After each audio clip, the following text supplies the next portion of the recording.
Emotional story in Hindi, भावनात्मक कहानी हिंदी में बेस्ट न्यू हिंदी स्टोरी 2024। हर कोई गर्मी से तप रहा था, मानो सूरज आसमान में नहीं बल्कि सिर पर खड़ा हो। दूर दूर तक एक भी पक्षी नजर नहीं आ रहा था।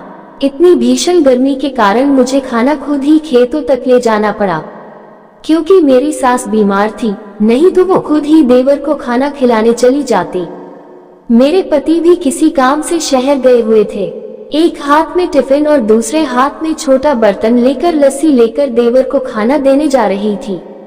जब मैं खाना लेकर खेत पर पहुंचा ही था कि मेरा जीजा सफेद लबादा पहने एक जामुन के पेड़ के नीचे बैठा था। ये देखकर मैं हैरान रह गया और मेरे होश उड़ गए। मेरा नाम समीना है और मैं अपने माता पिता और अपने 2 भाइयों के साथ मुल्तान में रहती थी। मैंने अभी अपनी ग्रेजुएशन पूरी ही की थी कि मेरे पापा के बहुत अच्छे दोस्त का बेटा मेरे घर आया, लेकिन वे गांव में रहकर कृषि कार्य करते थे। शायद मेरी किस्मत में गांव जाना लिखा था। मेरी शादी मुल्तान के पास एक छोटे से गांव में हुई। मेरे पति का नाम मलिक करीम बख्श था। मलिक करीम बख्श बहुत अच्छे स्वभाव के व्यक्ति थे। फैमिली इंट्रोडक्शन, वे शिक्षित भी थे और जमींदारी भी संभालते थे। उनके पास गेहूं की फसल थी और खेती का सारा काम मेरे जीजाजी संभालते थे। गेहूं का सारा लेन देन मेरे पति देखते थे। सभी लोग बहुत अच्छे संपर्क वाले परिवारों से थे। मलिक करीम बख्श अच्छे दिल वाले, बहुत अच्छे और सरल व्यक्ति थे। ग्रामीण परिवेश होने के बावजूद उन्होंने मेरा हर तरह से ख्याल रखा। मेरे पति मलिक करीम बख्श का एक भाई और एक बहन थी, जो अभी तक अविवाहित थे। मेरी शादी के कुछ ही दिन हुए थे कि मैंने घर का सारा काम संभाल लिया। जब मेरी सास ने देखा कि मैं बड़ी हो गई हूँ और सारा काम संभाल लेती हूँ, तो वह भी मुझ पर प्यार दिखाने लगी। जब संसा संतुष्ट हो गई तो मैंने सोने का काम भी संभाल लिया। मलिक करीम बख्श की बहन सायरा भी मेरे साथ बहुत अच्छा व्यवहार करने लगी। मैं तो अपने जीजाजी को समझ ही नहीं पाई। वह अपनी लंबी मूंछों पर हाथ में तेल मलते थे। मुझे इससे डर लगने लगा। वह बहुत गंभीर थे। मेरे जीजाजी और पड़ोस की औरतें, वह बहुत कम बोलते थे और ज्यादा भी नहीं बोलते थे। लेकिन मुझे आश्चर्य और चिंता तब हुई जब शादी के तुरंत बाद इस मोहल्ले की सभी महिलाएं नई दुल्हन को देखने के लिए हमारे घर आईं। गांव की महिलाओं को नई दुल्हन को देखने का बहुत शौक होता है। मुझे देखते ही कुछ महिलाएं मेरे हाथ में 100 रुपए रख देती थी, कुछ 200। अब सभी महिलाएं मेरे चारों ओर घुटनों के बल खड़ी थी। जब मेरे जीजाजी खेत में जाने के लिए आंगन से होकर निकले, उसे देखकर सभी स्त्रियां उसे अजीब अजीब नाम से पुकारने लगी। वह मेरे जीजाजी को रहीम बख्श रिलोक्टा बुला रही थी। जब इन महिलाओं ने मेरी बहू को देखा तो उनके चेहरे पर अजीब भाव थे। मैं समझ गया कि वह रहीम बख्श के बारे में बात कर रही है, लेकिन वह उसे रिलेक्टा क्यों कह रही थी। नहीं जानते कि रेलुक्टा क्या है। ये शब्द मैंने पहली बार सुना। सुनकर अजीब लगा। मैंने महिलाओं की बात सुनने की कोशिश की, लेकिन मुझे कुछ भी ठीक से समझ नहीं आ रहा था। इस रेल किट को लेकर मेरे मन में कई सवाल उठ रहे थे। मैं डर गया। कट्टे का मतलब शायद काटना है, लेकिन ये रेलू क्या है। थोड़ी देर बाद वो सभी महिलाएं एक एक करके घर चली गईं। मैंने भी किट अपने दिमाग से निकाल दी और अपनी पहली रात का इंतजार करने लगी। मेरी पहली शादी की रात। थोड़ी देर बाद पति शेरवानी पहने कमरे में आए तो मेरे दिल के तार बजने लगे, और फिर वो रात मेरी जिंदगी की सबसे खूबसूरत रात बन गई। समय के साथ मैंने खुद को काफी हद तक उनके माहौल में ढाल लिया था। मेरे जीजाजी बहुत क्रोधी व्यक्ति थे। यदि उसे भोजन पानी लेने में देर हो जाती तो वह दौड़ने लगता। एक तो मलिक करीम बख्श की तरह शिक्षित नहीं थे। फिर दिन भर खेतों में काम करने के बाद घर आते ही उसे बहुत भूख लगती थी। भूख इतनी अधिक लग गई कि उससे सहन नहीं हुआ। एक समय में वह 11 रोटियां आराम से खा जाते थे। पहले मुझसे ज्यादा बात नहीं होती थी। कुछ कहने पर उनकी बहन सायरा कभी कभी उन्हें डांट देती थी। एक दिन वह सिरदीवा के लिए पानी का गिलास लेकर उसे देने के लिए उसके कमरे में गई। तभी अचानक पानी का गिलास टूटने की आवाज आई।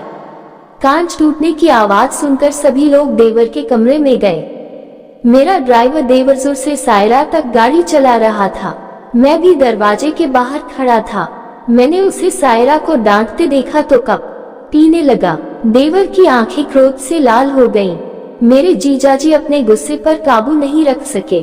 उसने चिल्लाकर सायरा से कहा, जब तुम्हें मना किया गया था कि बिना इजाजत मेरे कमरे में मत आना तो मुझे समझ नहीं आया, तो तुम बिना अनुमति के मेरे कमरे में क्यों जाते हो?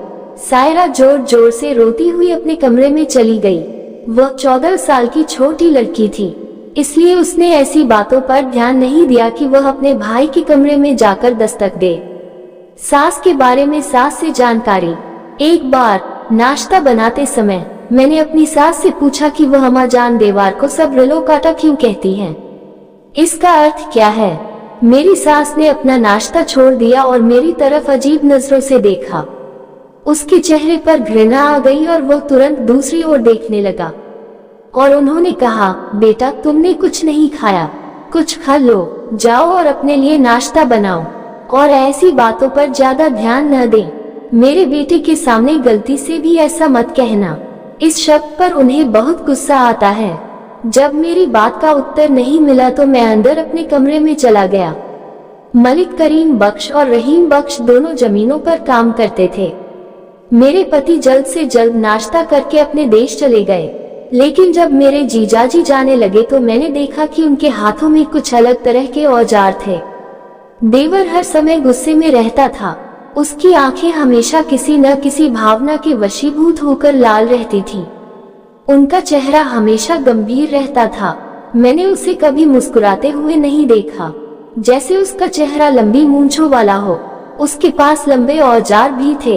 एक दिन अम्मा जान घर पर नहीं थी, न ही सायरा घर पर थी। मैं उस समय अकेले घर के काम में व्यस्त थी। दोपहर को कोई खाना नहीं लेना चाहता था। मेरा भाई मेरे पास आया और मुझसे बोला, भाभी जी मुझे दोपहर का खाना दे दो। जब उन्होंने बड़े आदर के साथ मुझसे यह बात कही तो मेरा दिल उनके लिए नर्म हो गया कि शायद मैं इसके बारे में कुछ गलत सोच रहा हूँ। मैंने सारी पुरानी बातें दिमाग से निकाल दी और धीरे धीरे खाना प्लेट में रख दिया।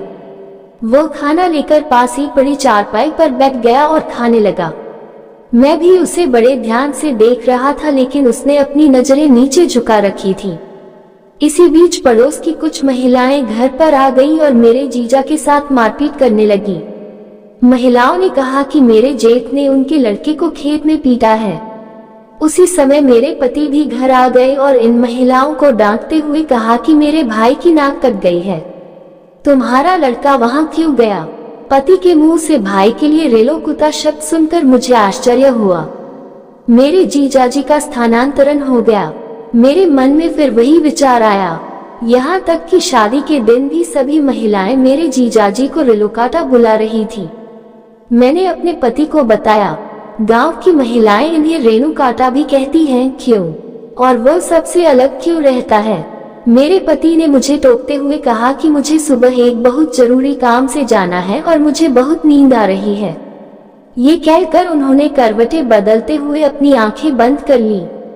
इस प्रकार मेरी उत्सुकता इतनी बढ़ती जा रही थी कि कोई भी मुझे बताने को तैयार नहीं था, क्योंकि मेरे जीजाजी से सब डरते थे। मैंने धीरे धीरे अपना सारा होमवर्क करना शुरू कर दिया, क्योंकि मेरे दिल में आखिरकार इस रेल कट को देखने की इच्छा पैदा हुई थी। और आश्चर्य की बात यह थी कि उसने मुझसे कुछ भी नहीं कहा। इन दिनों पास के इलाके में मेरे पति के एक दोस्त की छोटी बहन के साथ मेरे जीजाजी के रिश्ते की बात चल रही थी, देवर का रिश्ता। इस पर मेरे जीजाजी बहुत नाराज हुए और बोले कि मुझे अभी शादी नहीं करनी चाहिए। इतना कहकर वह घर से निकल गया। मैं अपने जीजाजी को समझ नहीं पा रही थी कि जीजाजी को क्या परेशानी है। जीजाजी के प्रति मेरा व्यवहार बहुत अच्छा था। मैं कोशिश करता था कि मेरी किसी भी बात से वह नाराज न हो। माँ जान बीमार थी, इसलिए मैं हर दिन देवर को दोपहर का खाना देने लगी। अक्सर मेरे पति मुझसे कहते थे कि अपने जीजा से सावधान रहना।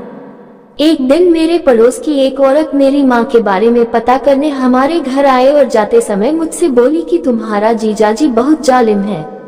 इतना कहकर वो चली गई और मुझे उसके बोलने का अंदाज बहुत बुरा लगा। दीवार से दूर रहें। जब लोग देवर के बारे में बात करते थे तो मुझे बहुत दुख होता था। मुझे उस पर बहुत अफसोस हुआ कि आखिर मेरे ससुर भी एक इंसान है। ये थोड़ा अलग है, लेकिन इसमें एक दिल भी है। मैं उसके साथ बहुत प्यार और दयालुता से पेश आता था और जब उसने मेरी दयालुता देखी तो वह भी मेरे करीब आ गया। मैंने सोचा कि लोगों ने जो कहा उसके कारण ऐसा हुआ होगा। अब मैंने तय कर लिया था कि मैं देवर को रेलू कुत्ता कहने का राज पता लगाऊंगा। देवर को मेरे हाथ का खाना पसंद आया। एक दिन मेरे जीजाजी मेरे पास आए और बोले कि भाभी आप पराठे बहुत स्वादिष्ट बनाती हैं। ये सुनकर मुझे बहुत खुशी हुई। मेरे जीजाजी कभी किसी से बात नहीं करते थे। खैर, अब मैं उसके लिए रोज पराठे बनाने लगी। एक दिन देवर दोपहर का भोजन करने नहीं आया। वैसे मेरे जीजाजी खुद ही खाना खाने घर आते थे, लेकिन आज फसल की कटाई का काम चल रहा था, इसलिए मेरी सास खेतों में खाना देती थी। मेरे पति भी शहर गए हुए थे। मैंने गरम पराठा और करी टिफिन में डाल दी। एक हाथ में लस्सी की गुड़िया थामे वह चादर ओढ़कर घर से निकली और अपनी भूमि की ओर बढ़ने लगे। उस समय दोपहर के 3 बजे थे। गर्मी बरस रही थी। अकेले देवार बेरी के नीचे, क्या तुम मीरादेव को जामुन के पेड़ के नीचे चादर बिछाए बैठे देखते हो? और फिर मैंने जो देखा उससे मेरे होश उड़ गए। मैंने अपने जीजाजी को एक पेड़ के नीचे बैठे किसी से बातें करते और इस तरह हंसते हंसते देखा था। मैंने उन्हें कभी घर पर किसी के साथ नहीं देखा। उसकी आंखों से सिर्फ गुस्से के अंगारे निकल रहे थे। रहीम बख्श किसी से बात कर रहे थे। वह मुझे देख नहीं सकी क्योंकि वह स्थान दूसरे पेड़ों से कुछ छिपा हुआ था। मैंने सोचा कि शायद मेरा जीजा किसी लड़की से प्यार करता है, इसलिए उन्होंने रिश्ते से इनकार कर दिया। मैंने सोचा अगर मैं आगे देखूं तो वह किससे बात कर रहा है। मैं थोड़ा आगे बढ़ा तो मुझे वहां कोई नहीं दिखा। वहां पर कोई नहीं था। मैंने बड़ी बड़ी आंखों से देखा, लेकिन वह मेरे सामने हवा से बातें कर रहा था, क्योंकि वहां कोई भी इंसान बैठा नजर नहीं आया। धीरे धीरे मेरे जीजाजी के चेहरे का रंग बदलने लगा। मैं बहुत डर गया था। उसकी आंखें लाल हो गईं। फिर वह भयभीत होकर रोने लगी। देवर की आंखें लाल हो रही थीं। ये दृश्य देखकर मैं बहुत डर गया और कप पीने लगा। मेरे हाथ से टिफिन गिर गया और लस्सी गुड़िया भी जमीन पर गिर गई। अब वह खेत के दूसरी ओर जाकर छिप गई और गुप्त गलियारे की ओर देखने लगी। देवर उठ खड़ा हुआ। अब देवर ने अपने काम के औजार उठाए और उस गति से काम करने लगा जो किसी इंसान के लिए संभव नहीं था। ऐसा लग रहा था मानो मेरे देवर में हवा ही नहीं है और वो इतनी तेजी से चल रहा था कि उसकी गति हवा जितनी तेज थी। उस समय अगर कोई भी चीज उसके सामने आती तो उसे अपने ब्लेड से काटकर चूर चूर कर देती थी। मैं हैरान थी और असमंजस की स्थिति में खड़ी थी। तभी पीछे से किसी ने आकर मेरे कंधे पर हाथ रखा। मैंने देखा तो मेरी सास वहीं थी और मुझसे बोली कि तुम मुझसे अक्सर पूछते थे कि रेलू काटा क्या है। मेरे बेटे के बारे में पूरे गांव में मशहूर है कि वह अकेले ही अपनी जमीन का गेहूं उगाता है। परी देवर का प्रेमी, और वह ये काम इतनी तेजी से करता है कि उसे किसी और की मदद की जरूरत नहीं पड़ती और न ही वह अपनी जमीन पर किसी और को बर्दाश्त करता है। इसलिए सभी गांव वालों ने उसका नाम रेलू काटा रखा। अनिच्छुक वह व्यक्ति है जो अकेले 10 लोगों जितना काम कर सकता है। मेरे बेटे को अपनी जमीन के पास बेरी का पेड़ बहुत पसंद है। मैं जानता हूँ कि मेरे बेटे को पेड़ से एक और समस्या है, इसलिए उसने शादी से इनकार कर दिया। ऐसा लगता है जैसे इस पेड़ को किसी से प्यार है, जो हर बार शादी से इनकार कर देता है। मैं अपने बेटे से बहुत प्यार करती हूँ और बड़ी चिंता से उसके लिए लाचार हूँ। इतना कहकर मेरी सास रोने लगी।